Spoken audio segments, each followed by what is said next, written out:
very pleasant good afternoon, ladies and gentlemen. Happy New Year once again.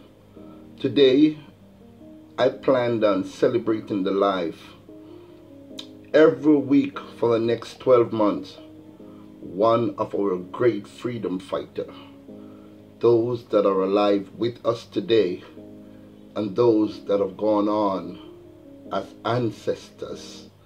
And today, ladies and gentlemen, I'm going to highlight to the world, for those who don't know this great black man, I'm going to highlight Dr. John Henrik Clarke. John Henrik Clarke, born John Henrik Clarke, January 1st, 1915, died on July 12, 1998, was an American historian, professor, and a pioneer in the creation of Pan-African and Africana studies and professional institutions in academia starting in the late 1960s. He was born the youngest child of John, a sharecropper, and Willie Ella Mays Clarke, a washerwoman, who died in 1922. With the hopes of earning enough money to buy land rather than sharecrop, his family moved to the closest mill town, which was Columbus, Georgia.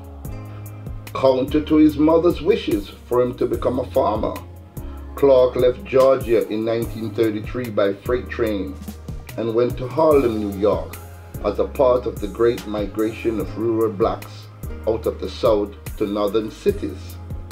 There he pursued scholarship and activism.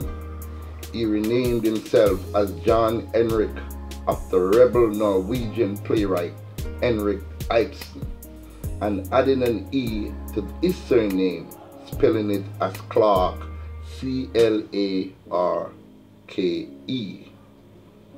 Clarke was a professor of Black and Puerto Rican Studies at Hunter's College of the City University of New York from 1969 to 1986, where he served as founding chairman of the department.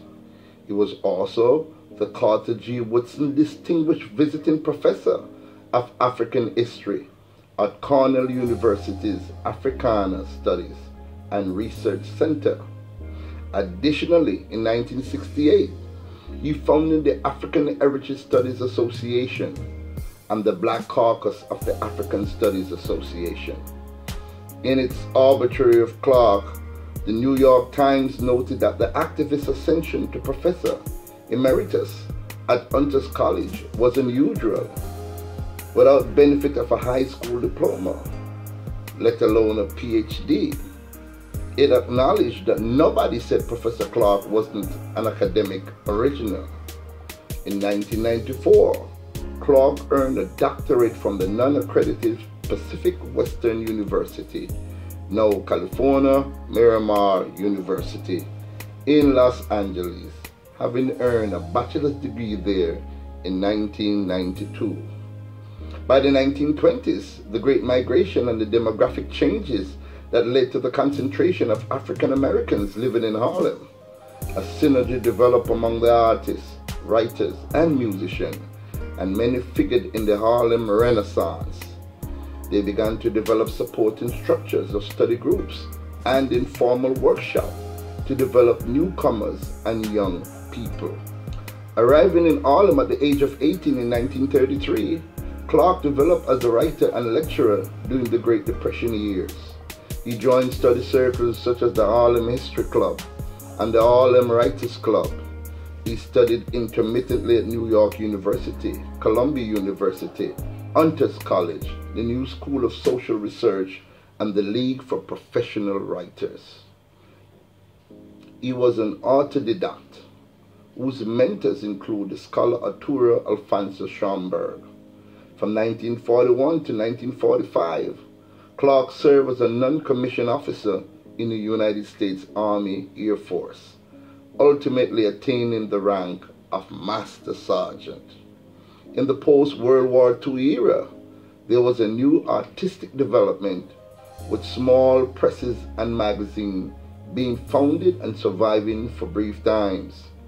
Writers and publishers continue to start new enterprises. Clarke was a co-founder of the Harlem Quarterly, 1949 to 1951. Book review editor of the Negro History Bulletin, 1948 to 1952. Associate editor of the magazine Freedom Ways, and a feature writer for the black-owned Pittsburgh Courier. Clarke taught at the New School for Social Research from 1956 to 1958, traveling in West Africa. In 1958 to 1959, he met Kwame Nkrumah, whom he had mentored as a student in the US, and was offered a job working as a journalist for the Ghana Evening News. He also lectured at the University of Ghana and elsewhere in Africa, included in Nigeria at the University of Ibadan. Becoming prominent during the Black Power movement in the 1960s, which began to advocate a kind of black nationalism, Clarke advocated for studies of the African American experience and the place of Africans in world history. He challenged the views of academic historians and helped shift the way African history was studied and taught.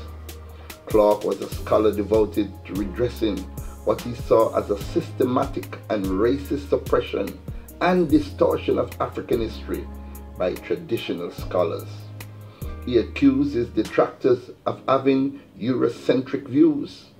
His writing includes 6 scholarly books and many scholarly articles.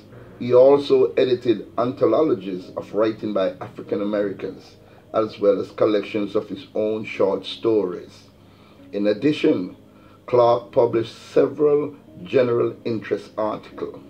In one especially heated controversy, he edited and contributed to an anthology of essays by African Americans attacking the white writer William Styron and his novel The Confessions of Nat Turner for his fictional portrayal of the African American slave known for leading a rebellion in Virginia. Besides teaching at Hunter's College and Cornell University, Clarke founded Professional Association to support the study of black culture. He was a founder with Leonard Jeffries and first president of the African Heritage Studies Association, which supported scholars in areas of history, culture, literature, and the arts. He was a founding member of other great organizations to support work in black culture. Now that we gave you a short synopsis of who this great man John Henrik Clarke was, I'm going to go to some of his famous quotes, ladies and gentlemen. And because these quotes are relevant as it was then, as it is now, I use these quotes every day to uplift myself. Yes, ladies and gentlemen, now that you have gotten a synopsis of how powerful a man Dr. John Henrik Clarke was, we're going to go to now some of his famous quotes.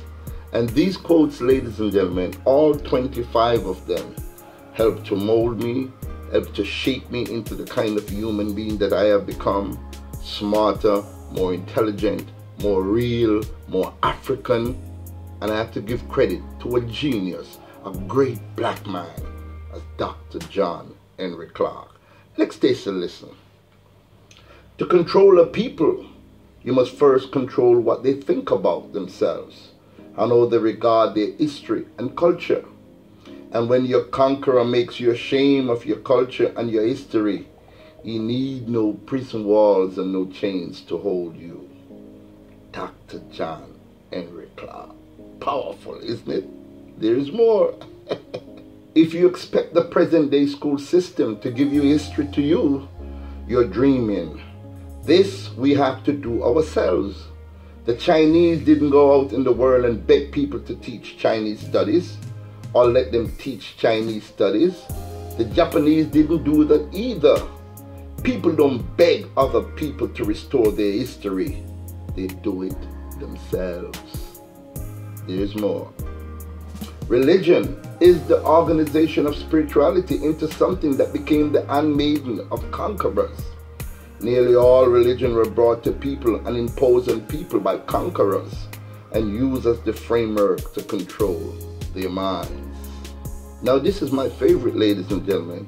Powerful people cannot afford to educate the people that they oppress, because once you're truly educated, you will not ask for power, you will take it.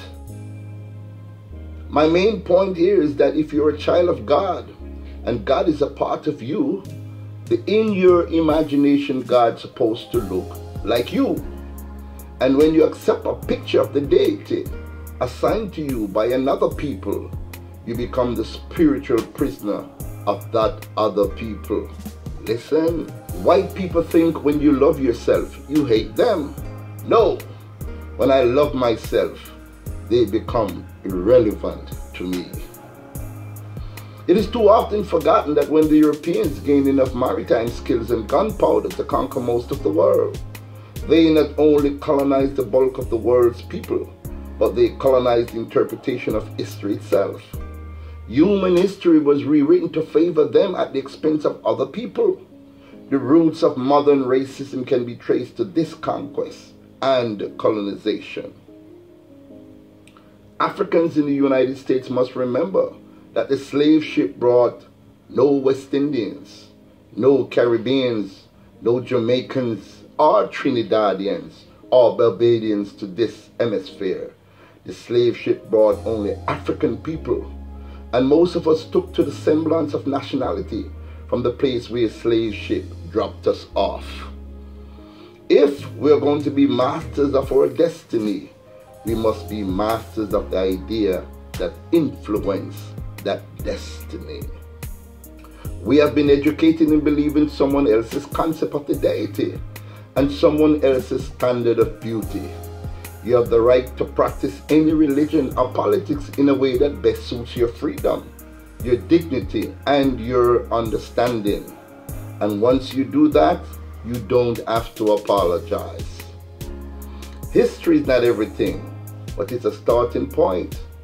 History is a clock that people use to tell their political and cultural time of day. It is a compass they use to find themselves on the map of human geography. It tells them where they are, but more importantly, what they must do. What I have learned is that a whole lot of people with degrees don't know a damn thing, and a lot of people with no degrees are brilliant. So true. Most human behavior is controlled by images. Images are factor in how people look at themselves and what they use to reflect themselves. The control of images is a major factor in world power. To be black and beautiful means nothing in this world unless we are black and powerful. We will have taken one giant step forward when we face this reality. Powerful people never teach powerless people how to take their power away from them. Africa and its people are the most written about and the least understood of all the world's people. This condition started in the 15th and the 16th centuries with the beginning of the slave trade system. They began to colonize information about the world and its people. It is time for black people to stop playing the separating game of geography, of where the ship puts us down. We must concentrate on where the ship picked us up. Dr. John Henrik Clarke, very powerful, very powerful. Whoever is in control of the hell in your life, he is your devil. A people relationship to the heritage is the same as the relationship of a child to its mother. The people and the culture of what is known as Africa are older than the word Africa. According to most records, old and new, Africans are the oldest people on the face of the earth. The people now called Africans not only influenced the Greeks and the Romans, they influenced the early world before there was a place called Europe. So don't forget, we was here first. Okay? Education has but one honorable purpose, one alone, Everything else is a waste of time. That is to train the student to be a proper handler of power. Nothing the European mind ever devised was meant to do anything but to facilitate the European control over the world. People get overwhelmed with folklore as fact. Take the Exodus. The Exodus did not occur. It could not have occurred. Wasn't necessary for it to occur. The Jews walked into Africa over a 16-mile land until they built the Suez Canal. That land is still there. Why would they have to leave by the sea? They didn't come by the sea. Certain people think you're against their religion when you use common sense. Now, this is one of my favorite, ladies and gentlemen, one of my all-time favorite of Dr. John Henrik Clarke. I only debate my equals. All others I teach. Let me repeat that. I only debate my equals. All others I teach. A very proud, educated, intelligent black man Dr. John Henrik Clarke was. Each generation must assume the responsibility of securing their manhood, their womanhood, the definition of their being on earth, that in their final analysis is nationhood. Dr. John Henrik Clarke was born on January 1st, 1915, and he died on July 12th, 1998. He was 83 years old. And today, ladies and gentlemen, I'm taking this opportunity to wish one of our greatest minds a happy birthday. And I want to say to you, Dr. Clarke, anywhere you are on earth or in the atmosphere, because you're never gone from us, I want to thank you, sir, for giving us what we wanted, for giving us what we needed, for giving us life, for giving us a reason to live, for showing us some of the wickedness that was bestowed upon our people.